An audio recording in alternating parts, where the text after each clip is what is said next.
Hello, mothers. I'm Heather with McLain Mindset. This is my co-host. I'm Bree. I'm a mother of one. And we're here with the Mother's Tea.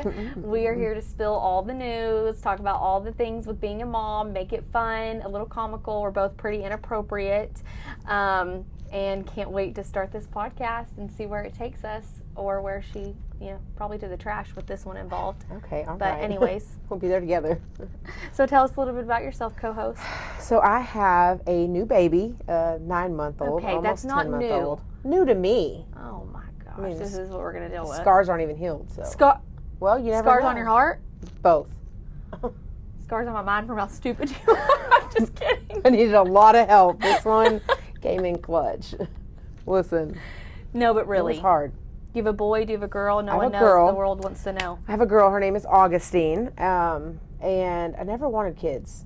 Not for a really long time. No. Bree used to say forever she wants no kids. I'll never have kids. I don't want it. God doesn't have that for me. No thanks. Ooh, they smell bad. And literally, she was a terrible nanny for me. She tried and she was awful. The first time she nannied, we go to eat on the border and we order, and she just orders first and she orders a margarita. I'm confused. I forgot I was nannying. I mean, I wasn't feeding. I know the Lori baby. didn't raise you that way. Well, Anyways, always had to have a drink in hand. So we just knew, and then that means she's probably going to have about 15 kids. She's just starting a little later in life, but that's okay. Yeah, but it was the right time, right season for me, and I couldn't be more grateful. No, and you've, I wouldn't say excelled as a mom, but you've definitely taken the leap. Well, one of us, we're both leaping together, leaps and bounds. No, Bree's an amazing mom and has done such a good job with Augie. I will say, it has been very comical dealing with her as pregnancy and mom and all the things.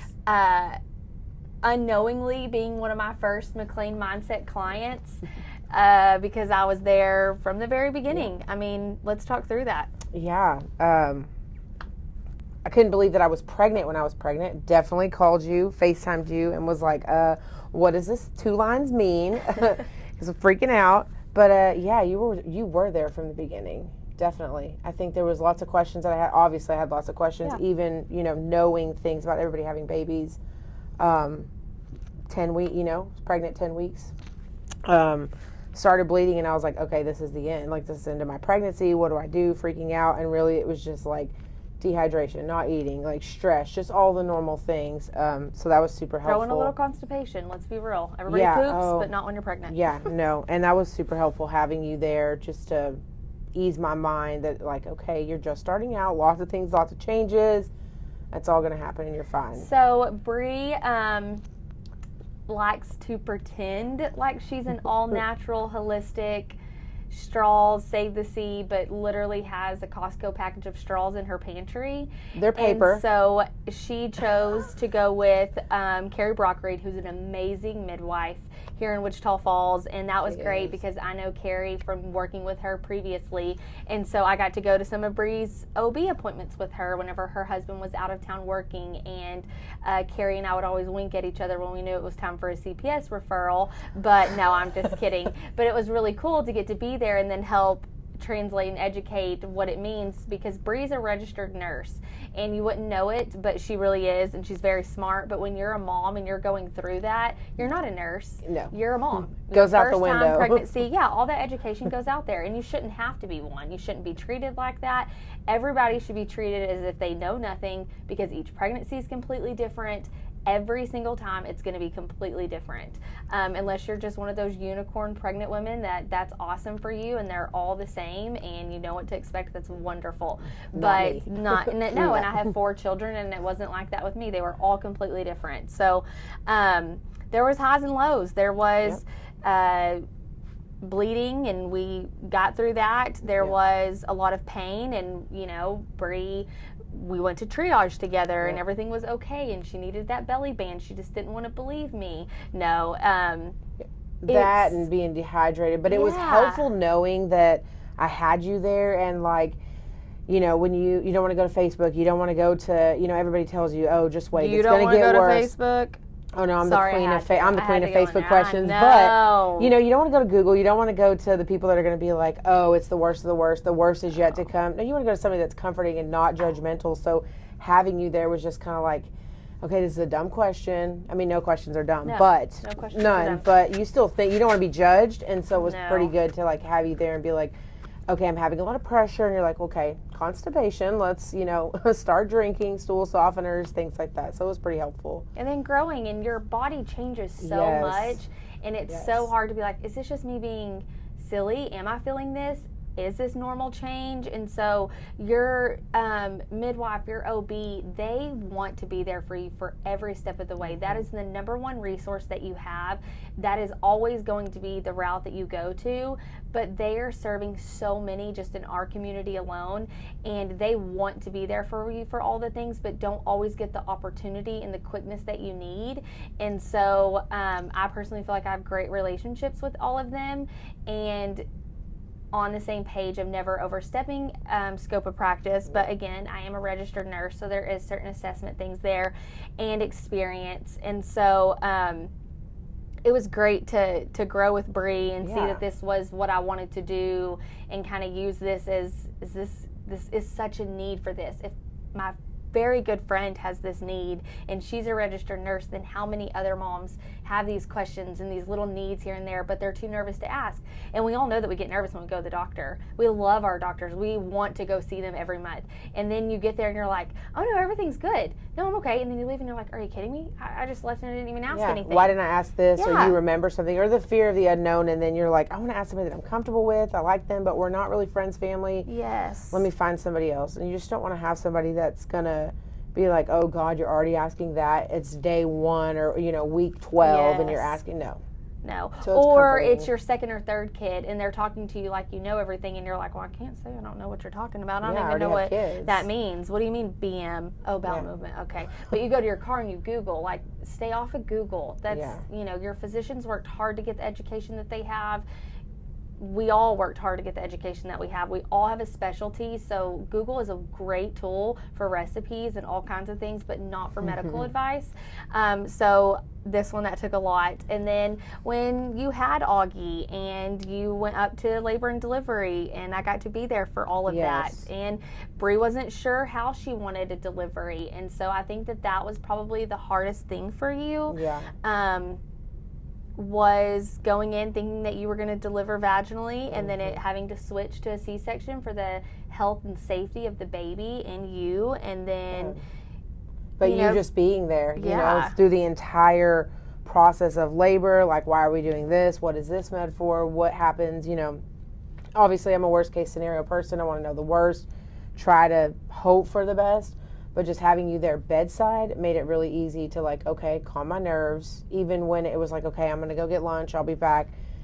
Just knowing that we were kind of like in that flow and had that schedule. And I knew that you were there for all the questions, because the nurses are 90 miles an hour. They think you know everything. You're a first time mom. You're not thinking straight. I can't tell you half the things I probably said or did there.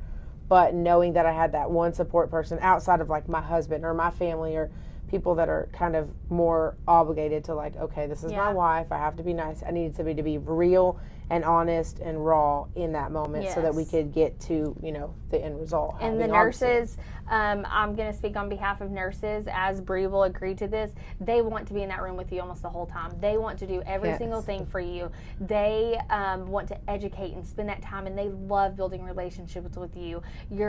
All of your mother-baby team, that's what they want. They just don't always get the opportunity because there's so many patients, and we know that. We know that is how it is, and Bree had a building relationships with you.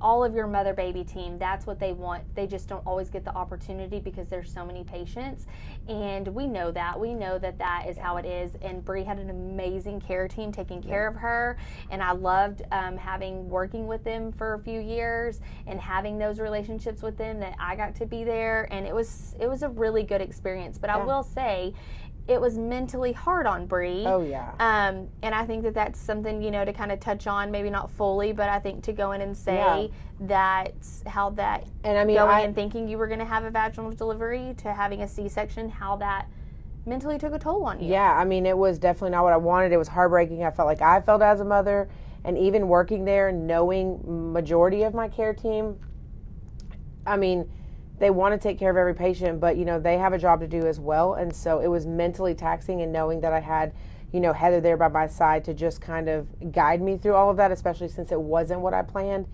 just made it come full circle. Because, you know, I knew them, I was comfortable with them, but they're there to do their job and to have a healthy delivery, etc. So it was like Heather was more there for like my peace of mind, like my calm in the storm, and like, you know, this isn't what you wanted, but this is where God took us and is taking us, and we're all going to get through it together. And you weren't a failure. You were so far from being a failure. Well, now I know that. But it took a little bit. It took a while after like, Augie. I know whenever I came to the house to help you take care of Augie, that you didn't need help with Augie. You did an amazing job with her. But mentally, you were so distracted with the fear of saying out loud, I think, that I failed because I didn't deliver her vaginally like I thought I was supposed to. Yeah.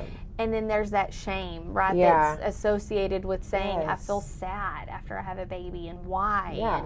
And, it's like wanting a boy and having a girl, but, you know, you're like, I never wanted this, now I do, this is my plan, it's going to go planned, and, you know, it never does with me especially, but you want it, and then you're like, well, damn, I didn't go as planned. And I think the only thing that really goes planned in your life is your card getting declined. Okay, that does happen a lot, and you know what, it's at this point, it's expected, but... That's your motto for life, decline. Yeah, no, I'm just kidding. But, you know, it was a beautiful, chaotic mess, and I don't think if I went back, I would have wanted it to go the way I planned it, because now it's just, but it is that, you know, having that and admitting that you're like, okay, I feel like I failed. I feel like this. I need to reach out, and then not actually wanting to say it. When, had I have said it from the beginning, it could have been like, let's address it. Right. You did fine. Let's move past it. And look at Augustine. She's perfect. And me, I'm a Lexapro Larry. I need Lexapro after each delivery. I needed it prior to my fourth child. After every Hallmark show. I mean, every milestone my kids commercials need. About pets. I mean, the list can go on. The girl needs it. I need it. Bree needed it as a friend, and I knew she needed it or needed some kind of intervention. And a lot of people are too scared to say anything, or they just want to say, well, they're just tired from the baby. But when you have a friend who's always the light and fun, and they're being quieter and their anxiety is a little bit higher. With Bree, it didn't present in the same ways it would for some. She didn't need help taking care of the baby. She didn't overstress about that stuff, but it was little things. And I'm like, hey, you're not okay right now. I want you to reach out to Carrie. And I helped write a text. And at the end of it, you never started medication. No, I didn't. Because that isn't for everybody. And that's okay. There's always other routes, but that open communication and feeling that comfort is what's most important. And I mean, obviously I reached out because I spoke to you. You know, you guys kind of checked me and needed to be checked. I reached out, got the medicine I needed. I still have it. And Carrie and I are very close. And she's always like, you need it, start it. You have it. You have my permission, whatever. I have it. But I think I eventually found little outlets, and talking to you guys, venting, it's like my favorite thing to do. I'm like a damn air conditioning unit. I need to vent all the time. I told her she's the Vent-A-Hood at Samurai Tokyo. Good But Lord. I mean, I have it if I need it, and I found other outlets. And so, do I still probably need it? Yes. Can I benefit from taking it? Probably, absolutely. But I just... right now, it's just, I don't know, not in the cards for me. Well, and with life coaching, you're going to get it. You know what I'm saying? No, I'm just I kidding. feel like you're my daily Lexapro, so I'm like, I have you, I have that in case you go on vacation. You know, I have everything I need. I'm not going on vacation with you. Oh, okay. I don't get paid to do that. I can nanny. Know what I mean? You can nanny? Yeah. Where's your kid right now? You don't even have her. You don't even know where she is. You know what? Somebody's nannying her, hopefully with a margarita in their hand. You know what I mean? But oh, man. It was good to reach out and to have that, or have somebody be like, hey, you're not okay, and we recognize that. You know, let's get you help so that you have it just in case you have that mental break or that snap. And, you know, big life events, anything, a baby, anything can cause we're all just one big life event away from needing Lexapro or needing help or needing to vent or whatever. So it was good that y'all kind of, I guess, checked me essentially and made me realize, and it's really hard. Your body, you spend 9 months, you go to your doctor once a month. And so those are milestones each month. How you're changing, how your body's growing, developing this new life, and then you have the baby. And then you go to the doctor once, maybe twice postpartum, and then that's it. until you have your next child, typically. And so that's really hard because now you have this whole new identity, this whole new title, and whether that's a new title for being a new mom or now you have a family of 5, 6, 7, it just depends. And it's like you have to figure it out. Yeah, the new wears off, and then you're like, oh shit, now what do I do? Because I'm actually a mom, and I'm responsible for a human being or another human being, somebody else's life. So now. And now you just start evaluating yourself all the time. I'm not good enough. I'm not doing this right. I'm not doing that right. And it's like you are. I used to tell my postpartum patients all the time, you're the best mom, because it's not like they were like, phew, my other mom knew how to hold me way better than you do. They have no clue. That's the glory of getting to be the first time. And setting that tone and loving them and just doing the best that you can, but also using resources to get the help that you need, because we have all this training. We go our whole lives and we go to school, and then we graduate and we go to college, or we go to a trade school, or we get a certification in something, and you get training for that, and then you go to your job and you get on the job training and you get onboarded appropriately. If you don't, I feel sorry for you. You need to do a new job. But and then it's like you parent and you get married and there's no training for that. You just do it. Here's your baby. Figure it out. And it's so crazy because we're raising the future, and it's like we need more training with that. We need more help, and we need to voice that and not feel shame in it whatsoever. And I'm like the Christopher Columbus. I need all the navigation. I got married, had a kid all within like a year and a half, and so like you did. That was I'm going to you for everything. A lot of people do that. It's a lot on a marriage, on a relationship. When you have a baby in it, it changes everything. Yeah. And if I didn't have you by my side to like little questions, my marriage is about to end. What do I do? It's not really about to end, but like there's just little things that you just need everything, security or like in, you just need that reassurance, and like you would have been fine. You didn't need me for everything, but I think your minutes would have run out on your phone. Okay. This text message did not go through. This is an automated message. But seriously, subscriber denied. Seriously.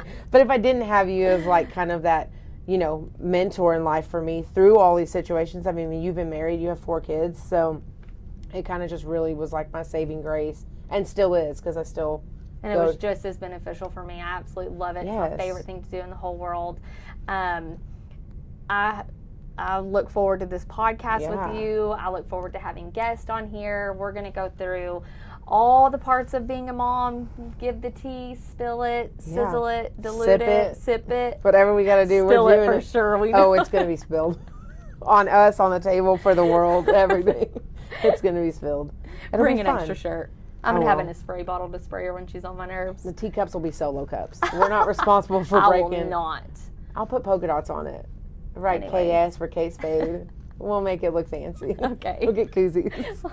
Like your Michael Kors purse that the MK ran off in the rain because it was made out of Sharpie. Listen, embarrassing. Anyways. You gotta do what you gotta do. That's another story. That's another day. It's a season of life. We made it through. The purse, not so much. Not so much. Like her chocolate chains. Okay, all right, they're real.